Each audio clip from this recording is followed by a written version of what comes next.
आईभवानीची शपथ घेत आम्ही ठाकरेंसोबत असल्याचं खासदार म्हणाले। ठाकरेंनी प्रत्येक खासदारासोबत संवाद साधत अडचणी जाणूनही घेतल्या, संजय राऊत यांचा हा दावा।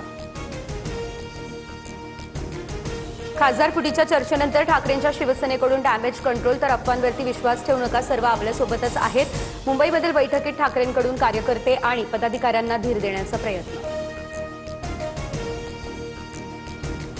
खासदारांनंतर उद्धव ठाकरे हे आता आमदारांची बैठक घेणार। 22 जूनला ठाकरे आमदारांना मार्गदर्शन करणार। पावसाळी अधिवेशनासह इतर मुद्द्यांवरती चर्चा होणार।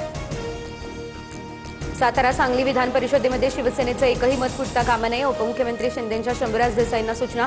सातारा सांगलीमधील महायुतीमध्ये कथित वादावर पडता। नवी मुंबईमधील भाजपचा अंतर्गत वाद हा मुख्यमंत्री दरबारी। आमदार मंदा म्हात्रे यांनी फडणवीसांची घेतली भेट। माझ्या मतदारसंघातील विकास कामांवर नाईकांचा आमदार निधी कशासाठी, मंदा म्हात्रे यांचा हा सवाल। मराठवाड्यातील काँग्रेसचा नाराज गट दिल्लीमध्ये राहुल गांधींना भेटणार। काँग्रेस प्रदेश अध्यक्ष हर्षवर्धन सपकाळांना पदावरून हटवण्याची मागणी। मला प्रदेश अध्यक्ष पदावरून हटवण्याच्या वावड्या, सपकाळांचा दावा। जयपूरमध्ये आंदोलनात माझ्यावर हल्ला करणारा आरएसएसचा व्यक्ती, हल्लेखोराकडे चांगली नोकरी असती तर असा प्रकारच घडला नसता। कॉक्रोच जनता पार्टीच्या अभिजित दिपकेंचा हात। नीट फेरपरीक्षेच्या पार्श्वभूमीवर भारतात टेलिग्रामवरती तात्पुरती बंदी। 30 जूनपर्यंत मेसेज एडिट करण्याचं फीचर बंद राहणार। पेपर लीकच्या अफवांना आळा घालण्यासाठी केंद्राची कारवाई।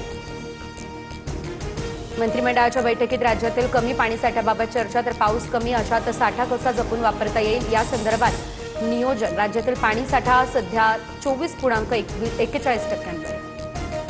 कफ सिरपच्या थेट विक्रीवर बंदी, आता डॉक्टरांच्या चिठ्ठीशिवाय कफ सिरप मिळणार नाही। केंद्र सरकारचा हा मोठा निर्णय।